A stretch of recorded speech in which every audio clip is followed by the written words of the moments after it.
Utlu ma uhiya ilaika minal kitabi wa aqimis shalah. Innas sholata tanha 'anil fahsya'i wal munkar wa la dzikrullahi akbar wallahu ya'lamu ma tasna'un. Wa qala Allah ta'ala aidan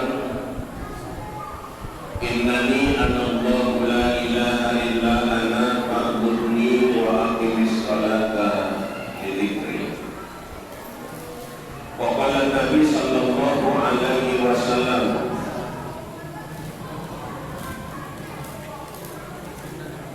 an Ibnu Umar radhiyallahu anhu qala Rasulullah sallallahu alaihi wasallam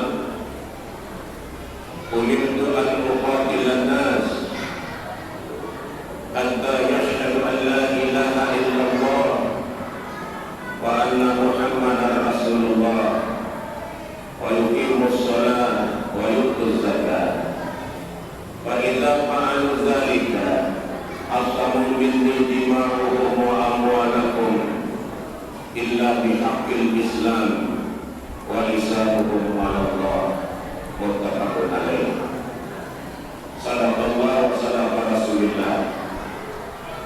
Yang kami hormati Bapak Imam dan seluruh pengurus Masjid Nurul Falah, tokoh agama, tokoh masyarakat, kemudian grup Bapak kasih ayat.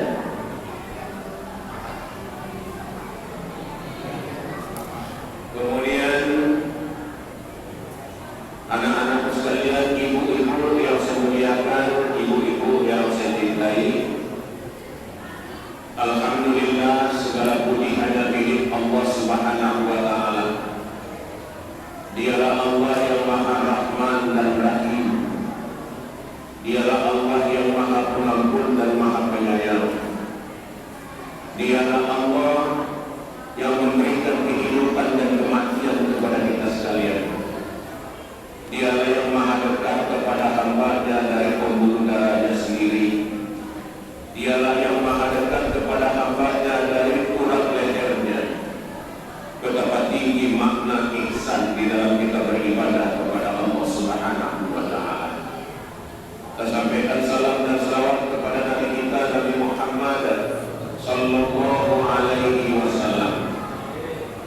Nabi yang akan kita ikuti teladannya dalam salat ini bagaimana, khusyuknya bagaimana, munajatnya bagaimana, sehingga salat kita semua tanpa kecuali akhirnya menjadi tanha 'anil fahsya'i wal munkar, akan menjadi pencegah dari setiap tindakan keburukan, kejahatan, karena kita tetap berzikir kepada Allah Subhanahu wa taala.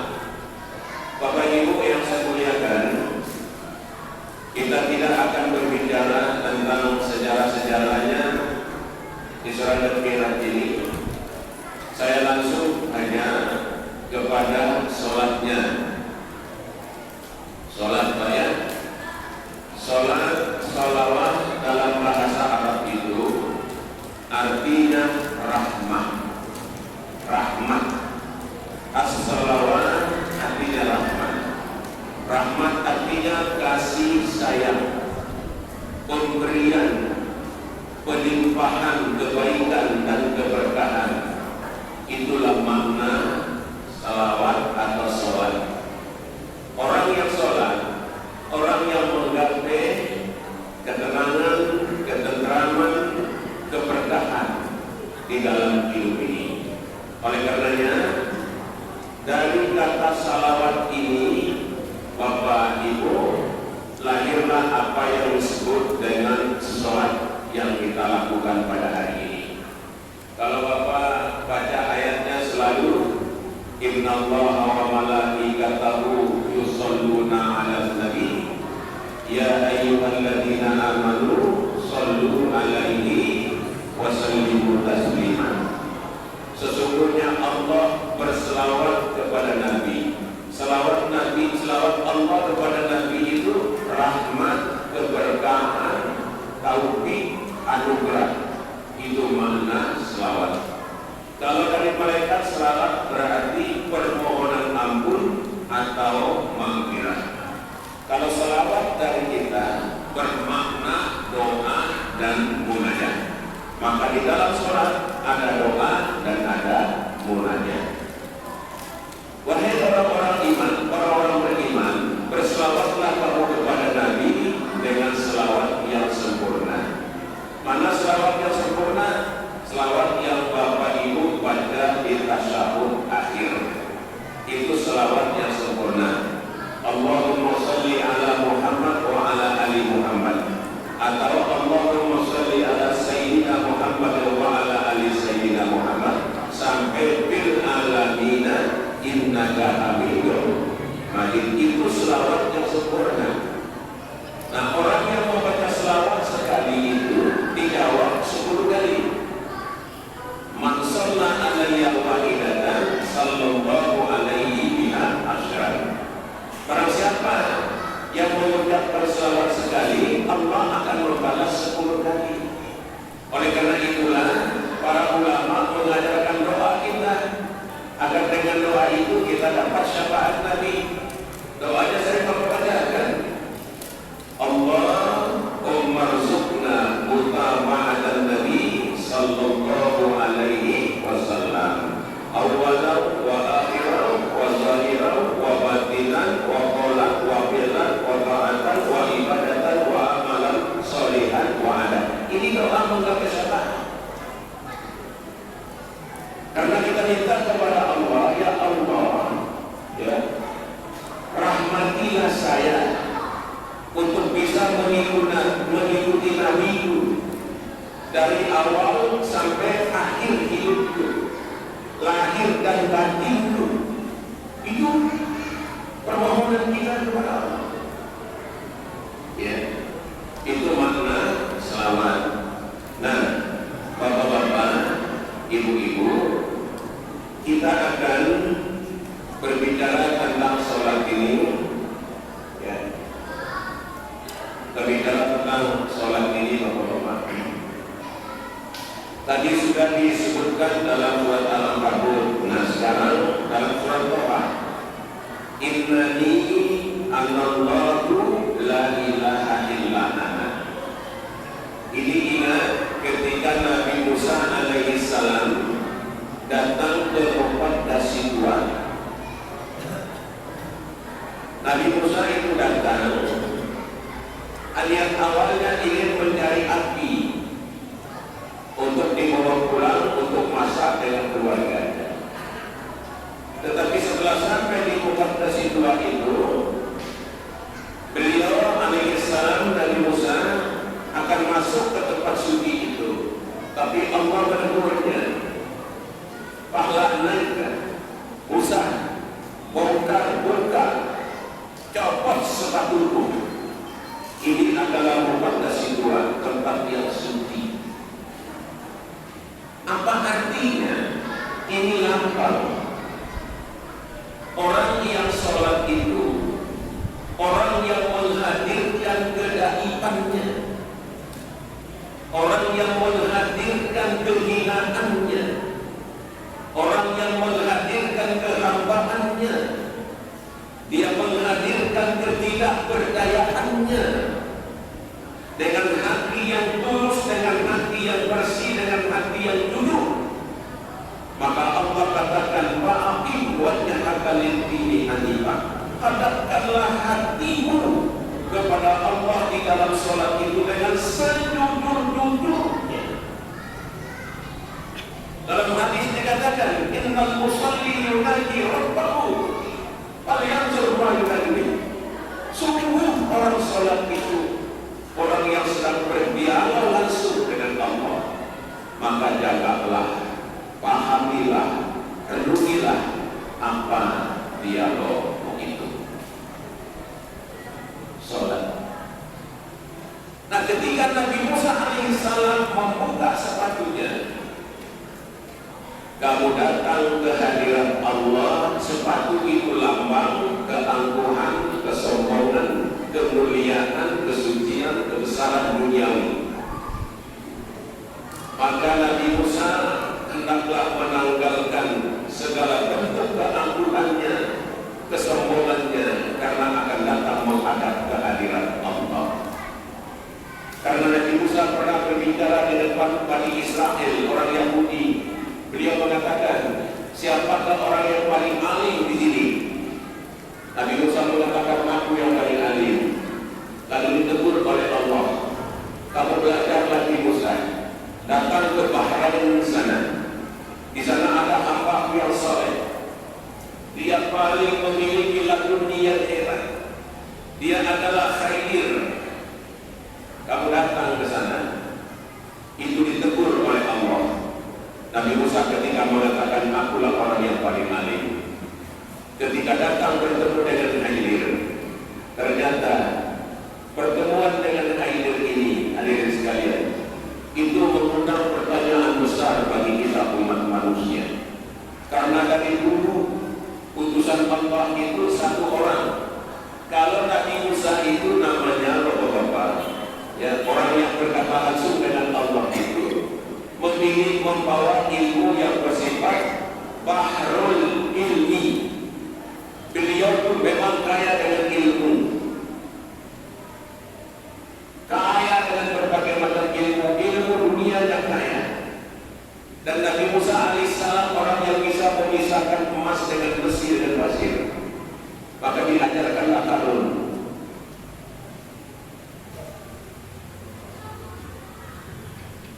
Nah kemudian pada saat itu Nabi Musa, sedangkan Khidir itu memiliki pengetahuan bahrul ma'rifah,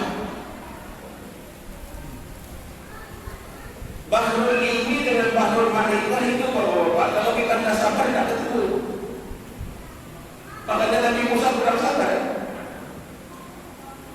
Ya, walam tastati ma'ya sabra. Lan dalam bahasa Arab itu selama-lamanya kamu tidak akan pernah bersabar Musa kalau kamu berjalan dengan aku. Maka berpisahlah di satu tempat. Lalu Khidir menceritakan hikmah semua di baliknya. Apa yang ingin saya sampaikan pesan-pesan ini Bapak-bapak? Sholat itu, ya, sholat itu tidak cukup hanya suci secara lahiriah, tapi kita butuh suci secara batiniah. Secara batiniah, sholat itu Bapak-bapak ibu-ibu, kesuciannya tidak bisa dilihat sama orang lain, hanya kita dengan Allah. Maaf, malam ini semua kita yang hadir ini, apakah batin kita suci? Tak seorang pun yang tahu. Hanya Bapak Ibu yang tahu dengan Allah Subhanahu wa Ta'ala. Lalu suci dari apa batin kita ini? Sehingga kita bersiap untuk sholat. Nabi Musa kan ingin melihat Allah itu langsung. Tapi Allah katakan, hai Musa, kamu lihat gunung dulu. Kalau gunung itu tetap bergerak, tidak bergerak, tidak hancur, kamu bisa melihat aku. Tapi begitu Musa melihat memandang gunung hancur dan Musa dapat irsyad. Di dalam ahli tafsir mengatakan, kenapa Nabi Musa itu irsyad? Karena ingin melihat Allah dengan matanya. La tudrikul absar wa huwa yudrikul absar wa huwa al-latiful khabir. Allah tidak bisa ditembusi oleh pandangan, tapi Allah terus melihat seluruh pandangan.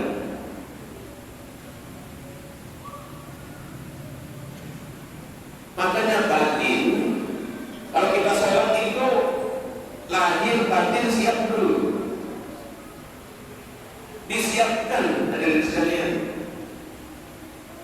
supaya sholat ini akhirnya nanti benar-benar menjadi syafaat bagi kita, menjadi pelindung kita, menjadi penasehat kita kalau kita melakukan kejahatan.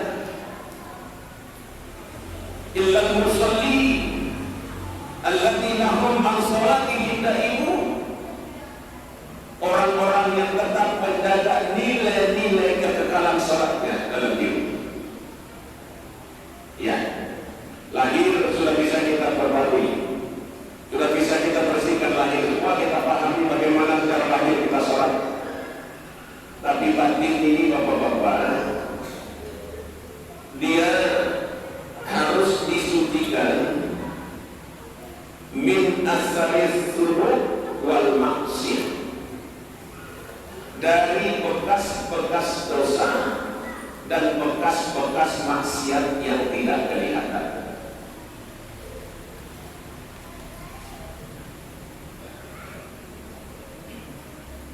Apa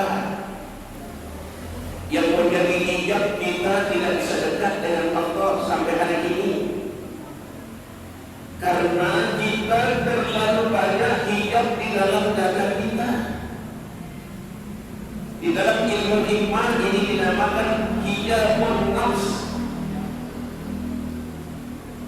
Kita sengaja menciptakan benteng penghalau antara kita dengan Allah.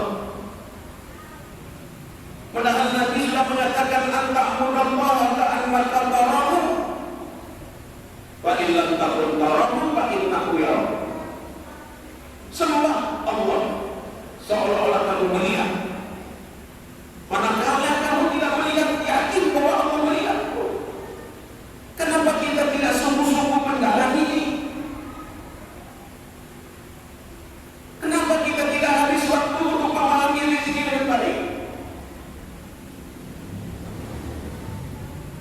Sehingga salat kita berkualitas. Begitu orang mengatakan Allahu Akbar, Allahu Akbar, kita segera berlari karena hati kita telah menyaksikan Allah Subhanahu wa Ta'ala.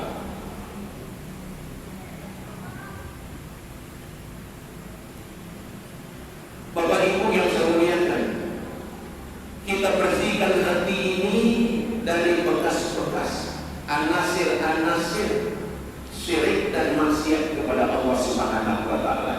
Apa bapak-bapak hijab itu? Bapak sering dengar bahasanya takabur.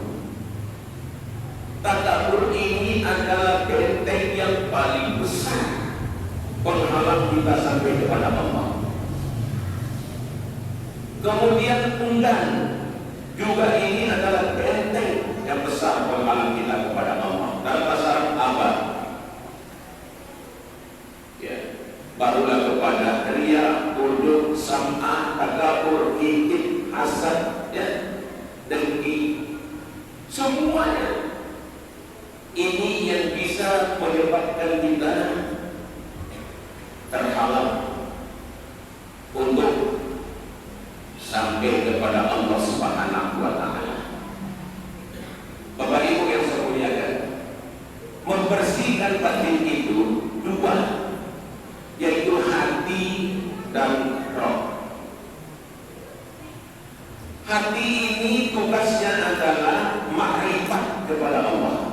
Bapak baca sifat 20, kemudian simpulkan dengan makrifat di dalam hati. Bapak baca Asmaul Husna, kemudian simpulkan dan makrifat dengan hati. Karena tugas hati hanya satu diberikan oleh Allah, untuk memakrifati Allah, untuk mengenal Allah, mengetahui Allah, mendengar desahnya Allah Subhanahu wa Ta'ala. Dengan hadisnya Allah, bil qalbi lammatan wa lammatun minal malaki i'anun bil khair